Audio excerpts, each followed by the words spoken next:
శ్రీ ఆదిశంకరాచార్యుల గారి భజ గోవిందము చూద్దాము. నారీస్తన భరణాభీదేశం దృష్ట్వా మాగా మోహావేశం ఏతన్మాంసవసాది వికారం మనసి విచింతయ వారం వారము.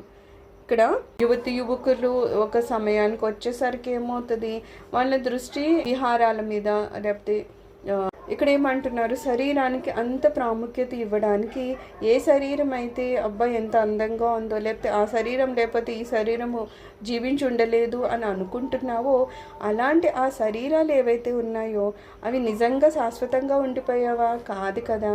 దాని వెనకాతల అదంతేముంది, మాంసపు ముద్దలే. అన్నీ నిజంగా ఆ శరీరము పైన చర్మము అలంకరించబడి ఉన్నంతసేపు అందంగా ఉంటుంది, కానీ ఎక్కడైనా సరే కాసింత శరీరం చర్మం తొలగించబడినా, లేకపోతే నిజంగా లోపల ఏమైతే ఉన్నాయో తెలిసినా అవి అంత అందంగా ఉంటాయో లేదు, అన్నీ అందవికారంగానే ఉంటాయి కదా. ఆఖరికి మలం కూడా శరీరంలోనే ఉంది. సో అలాగ ఉన్న వాటి వెంట నువ్వెందుకయ్యా జీవితాంతం పడిపోతున్నావు, అందం అందం అనే ఇందులో. అందుకని ఇక్కడ ఏం చెప్తున్నారు, ఒక శరీరాన్ని నువ్వు అమితంగా, అంటే ఎంతలాగా కొంతమంది అభిమానించడం మొదలు పెడతారంటే వాళ్ళకి ఇంకా భగవంతుడు కానీ వేరే మనుషులు కానీ తల్లిదండ్రులు కూడా అనని స్థితికి వెళ్ళిపోతూ ఉంటారు. అంత మోహం అనేది ఉన్నప్పుడు నీవు తెలుసుకోవాల్సిన విషయం ఏంటంటే, అంత మోహం ఎందుకు? ఇది ఏదైతే నువ్వు అంత గొప్పగా అనుకుంటున్నావో అది నిజంగా అంత గొప్పదా? ఏమైనా శాశ్వతంగా ఉండేదంటే ఏం కాదు. లోపలంతా మాంసంతో ఉంది. అది కొంతకాలమే. అందం కూడా, ఏ అందం అనేది కూడా కొంతకాలమే ఉంటుంది. ఆ తర్వాత మళ్ళీ ఆ శరీరం అంతా వేలాడిపోతూ ఉంటుంది కదా. ఇవన్నీ ఎప్పుడైతే నువ్వు విచక్షణా జ్ఞానంతో చూస్తావో నువ్వు దాని నుండి వైరాగ్యాన్ని పొందుతావు. అప్పుడు గోవిందుని స్మరించడం నేర్చుకుంటావు. అందుకని నువ్వు గోవింద గోవిందాన్ని స్మరించవయ్యా, అనవసరమైన శరీరాల వెంట పరుగులు తీయకు అని చెప్తున్నారు. తర్వాత ఏమంటున్నారు, నలినీదల గద జలమతి తరణం తద్వజ్జీవితమతిశయ చపలం విద్దివ్యాధ్యభిమానగ్రస్తం లోకం శోకహతం చ సమస్తం. మనం తామరాకు చూసామనుకో, అది నీళ్ళల్లోనే ఉంటుంది, కానీ దాని మీద ఒక నీళ్ళ బొట్టు ఉందనుకో, అది ఇలా కలిపి ఇటు కలిపి వెళ్తుంది. అది దాన్ని పట్టుకోదు కదా. ఎంత విచిత్రంగా ఉంటుందంటే, ఏదైనా సరే తడుస్తుంది కానీ తామరాకు మాత్రం తడవదు. ఏం చక్క దాని మీద ఏ బొట్టు పెడితే దాన్ని అలానే ఉంటుంది కదా. అలాగా ఒకవేళ మనం ఏమన్నా ఇప్పుడు ఆల్రెడీ శరీరం ఉంది కదా, సో ఈ జీవితం ఉండిపోతుందా అంటే ఏమీ ఉండదు. ఇక్కడ ఎలా అయితే నీరు ఇటు ఉంది, కొంచెం ఇలా అనగానే ఇటు వెళ్ళిపోయిందో, అలాగా ఈ జీవితం అనేది ఏదుందో, ఈ శ్వాస అనేది ఇలాగా ఇప్పుడు తిరుగుతోంది. ఎన్ని క్షణాల వరకు గ్యారంటీగా ఉంటుంది అనేది చెప్పడం. మాట్లాడుతూ పడిపోయే వాళ్ళు ఎంతమందో చూస్తూ ఉంటాం కదా.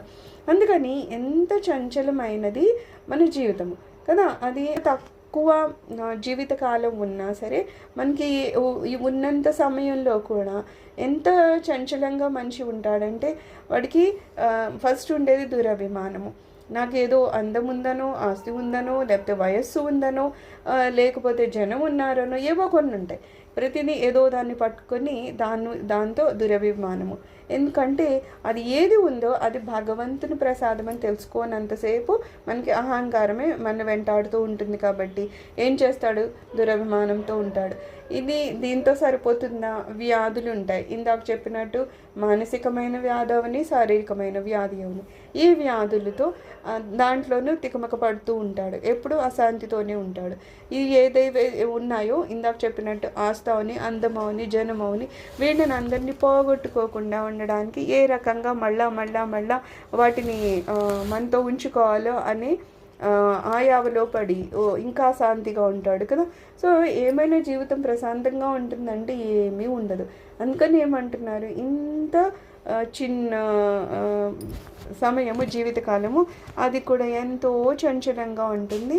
ఎందుకంటే ఈ వ్యాధుల నుంచి, లేకపోతే దురభిమానాల నుంచి మనల్ని మనం కాపాడుకోలేక అందులోనే కొట్టుకుని మన జీవితం అంతా అనవసరంగా వ్యర్థపరుచుకుంటూ ఉంటున్నాం కదా.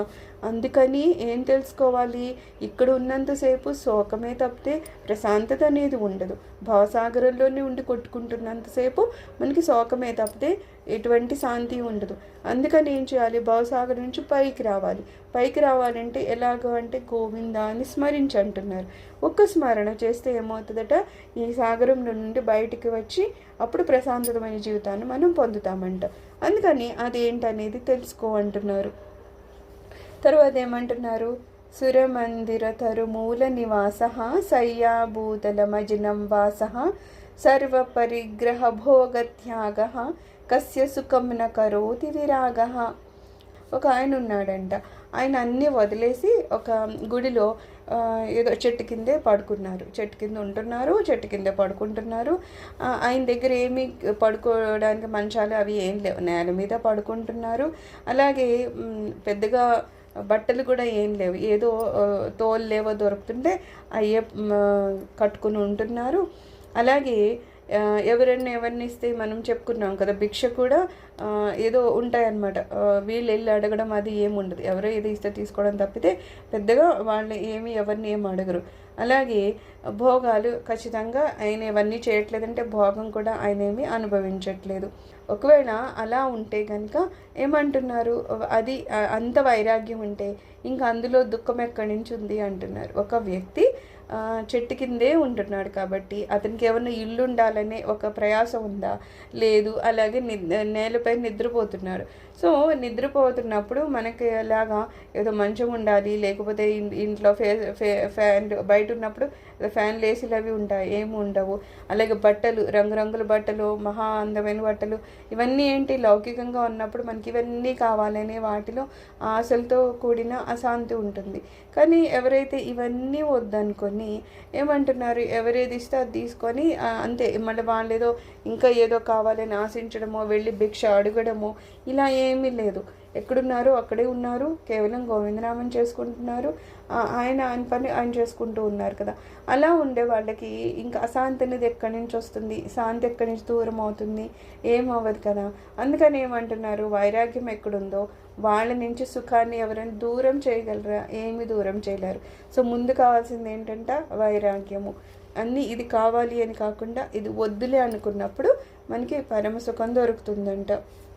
సర్వం శ్రీ గురు చరణారవిందార్పణమస్తు. లోకా సమస్త సుఖినో భవంతు. ఓం శాంతి శాంతి శాంతి.